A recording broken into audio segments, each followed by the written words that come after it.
Санда решили пожениться. Кроме того, пара ждет ребенка. Об этом артисты рассказали в интервью нашим журналистам.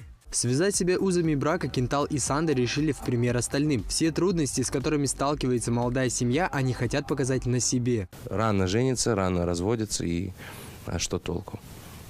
Вот, и мы своего рода покажем, продемонстрируем такую семью. Да, Санда будет моей женой, у нас будет ребеночек, дочка у нас будет. Конечно же, речь идет о не настоящих отношениях, а о новом музыкальном творении. Еще 2 года назад Кентал сочинил дуэтную песню, записать которую решился только сегодня. Жаль, мы теперь чужие, жаль, просто разучились, жаль, разучились прощать. Композиция «Жаль» построена на диалоге. Кстати, что-то подобное уже есть на казахстанской эстраде. Дуэт Ерке Есмахан и Торигали Ториали. Алло, она хорошая, она хитовая.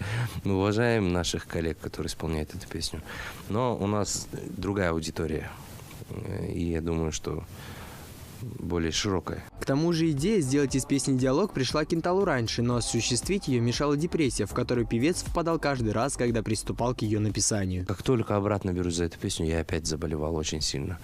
Это просто не передать. И поэтому я не заметил, как прошло 2 года. Даже вот сегодня мы сейчас на студии сидим, пишем ее. Мне очень...